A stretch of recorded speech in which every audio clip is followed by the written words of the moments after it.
Louvado seja nosso Senhor Jesus Cristo. Querido povo de Deus, homilia diária, quarta-feira, 34ª semana do Tempo Comum. Evangelho de São Lucas, capítulo 21, versos 12 a 19.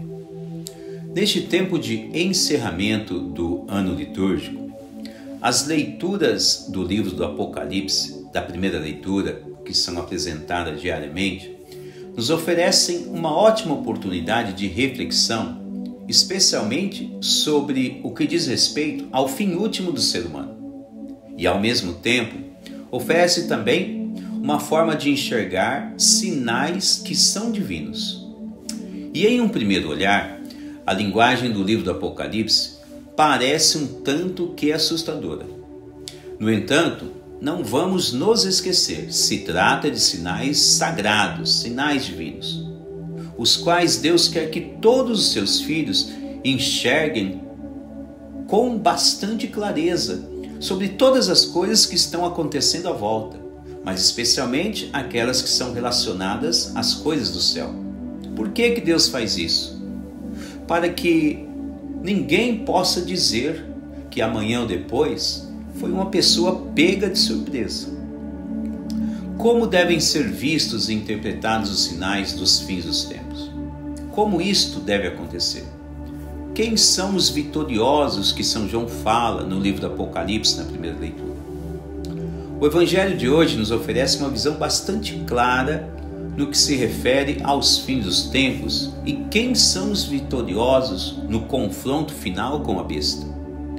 Os vitoriosos são aqueles que seguem fielmente o Cordeiro de Deus, aquele que foi imolado para resgatar toda a humanidade de seus pecados. Mesmo assim, nosso Senhor, ele previne toda a sua igreja, que é o corpo místico dele, que somos todos nós os batizados. Ele previne a respeito dos momentos de provações em nossas vidas diárias, seja dentro do contexto da igreja que você segue, ou seja, provações na sua vida pessoal, de um modo geral, onde você caminha com a sua família, no seu dia a dia, na vida social, na sua vida profissional, enfim. Que tipos de provas podem ser estas? Quando se fala de fé em Jesus Cristo, podem ser as mais variadas provas. Desde algo que uma pessoa possa achar simplório, ou mesmo algo que as pessoas possam achar que estão em escalas maiores. Simplório, exemplo, uma pessoa pode achar que é simples falar mal da vida alheia, ou mentir costumeiramente. Pensando ser algo pequeno, tais pessoas não se preocupam e continuam a fazer essas ações incorretas no seu dia a dia. Isso é um erro. Algo de escala maior. Uma pessoa rouba, mata alguém, sei lá. Bom, de cara já vemos que isto é errado.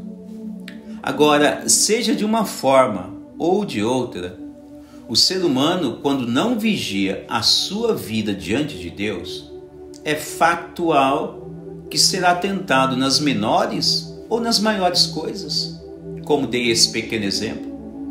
São em ocasiões como estas e outras semelhantes que nosso Senhor nos adverte no Evangelho de hoje.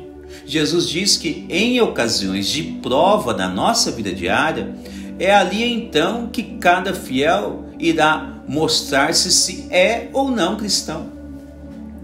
Vale a pena recordar que todos os eleitos de Deus, desde a história veterotestamentária, cada qual, conforme a sua condição, todos eles passaram por momentos de provas ou tentações, se assim melhor dizer.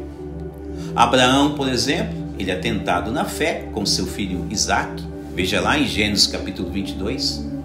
Moisés é tentado também pela fé, por exemplo, naquele episódio de Massa, confira o livro dos Números capítulo 20. A rainha Esther, que é uma prefiguração de Nossa Senhora, ela também foi tentada pela fé a respeito da proteção ao seu povo. Confira lá, Esther capítulo 5.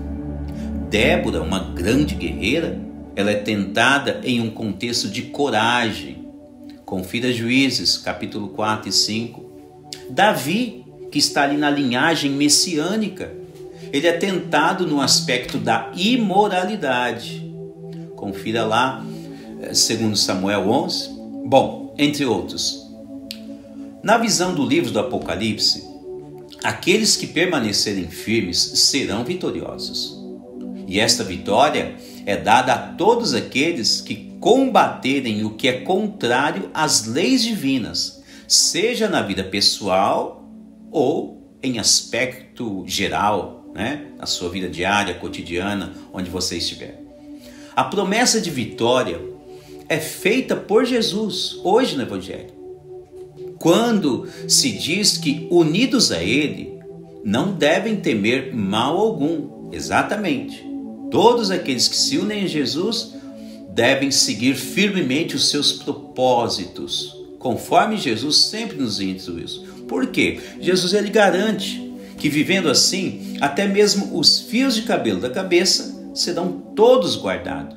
Se traduz facilmente que a fidelidade que você oferecer a Jesus, Ele então lhe concederá o dom da sua proteção divina e a vida eterna. Segundo o Evangelho de hoje, deve haver constância na fé. O fiel não deve ser cristão somente em tempos de bonança. Não deve ser assim. O fiel deve aprender a ser um bom cristão, um bom discípulo na bonança, mas também em momentos de prova na sua vida diária. Diz Jesus, é permanecendo firmes que ireis garantir a vida eterna. O bom cristão não deve se esquecer de que todos os eleitos de Deus passaram por momentos ou caminhos semelhantes de prova, às quais nós passamos nos tempos atuais. A constância na fé em Jesus Cristo é ali então que será produzido um caminho de fidelidade a Jesus e então receberemos do próprio Jesus a sua graça e a sua vida eterna. O Evangelho prescreve que Jesus sempre irá cuidar de todos os seus detalhes e discípulos, que são os filhos de sua igreja. Louvado seja nosso Senhor Jesus Cristo.